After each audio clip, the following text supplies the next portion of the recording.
네, JTBC 기자들이 직접 취재한 뉴스와 그 뒷이야기를 들어보는 시간 뉴스 보여주는 기자 뉴스 보기입니다. 오늘은 강의 중에 일본군 위안부가 매춘의 일종이라고 발언해서 파문을 일으킨 연세대 류석춘 교수 문제 살펴보겠습니다. 기동이 슈팀의 하혜빈 기자와 함께하겠습니다.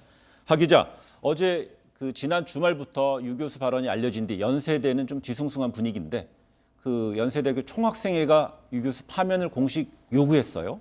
네, 맞습니다. 오늘 오전 연세대학교 총학생회가 류 교수를 파면하라는 입장문을 냈습니다. 예.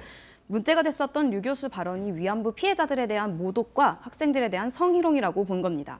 학생회는 대학 본부에 신속하게 징계 절차에 들어가라고 요구하기도 했습니다. 네, 앞서 연세대학교 당국은 문제가 된 류 교수의 강의를 전공 강의죠, 중단하기도 했어요. 네, 맞습니다. 원래대로라면 매주 목요일 6시부터 강의가 진행되어야 하는데요. 네. 현재는 휴강되어 있는 상태입니다.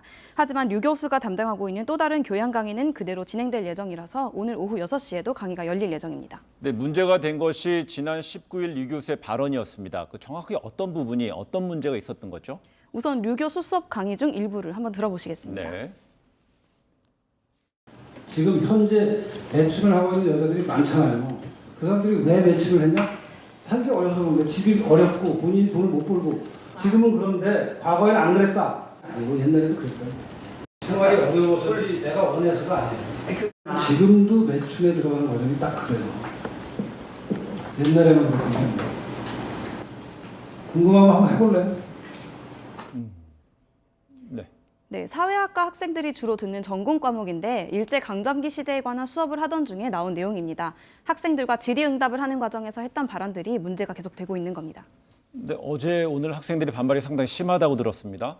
네, 제가 어제 직접 연세대학교에 가서 학생들을 좀 만나봤는데요. 네. 대다수 수강생들은 류 교수 수업이 굉장히 불쾌했다는 반응이었습니다. 직접 한번 들어보시죠. 네. 사실 듣는 내내 너무 불편해가지고 친구들이랑 다 이제 약간 다들 긴장을 하면서 그냥 들었던 것 같아요. 왜냐면 이제 이 발언들이 하나하나가 다 충분히 문제시 될 수 있는 발언들이었기 때문에. 또 직접 강의를 듣지 않았던 학생들도 류 교수 연구실에 찾아가서 포스트잇을 붙이고 학내 곳곳에 대자보도 붙이는 등 움직임을 계속 이어가고 있습니다. 각계 동문들도 류 교수에 대한 규탄 의견을 내고 있는데요. 어제 연세대학교 출신 국회의원들은 학생들에게 성적 모욕을 가한 자를 한시라도 연세 교정에 두는 것은 있을 수 없는 일이라면서 성명서를 냈습니다. 일부 시민단체에서는 류 교수를 검찰에 고발하기도 했습니다. 네, 류 교수는 어제 입장문을 냈는데 하 기자가 류 교수랑 직접 통화를 한번 해봤다면서요. 네, 제가 직접 류 교수와 통화를 해봤는데요. 네. 이런 문제로 학생들과 계속 싸우기 싫다면서 추가로 전달한 입장은 없다고 말했습니다. 네. 류 교수는 어제 A4 2장 분량의 입장문을 냈는데 사과는 하지 않았습니다. 네. 다만 내용을 직선적으로 전달하는 강의 스타일의 문제일 뿐 옳고 그름을 논할 일은 아니라고 했습니다. 또 매춘을 권유했다는 말이 언어 도단이라면서 녹음본을 유출한 학생에 대해서 문제 제기를 하기도 했습니다. 네, 오늘의 뉴스 보기 기동이 슈팅 하혜빈 기자였습니다. 수고했습니다. 네.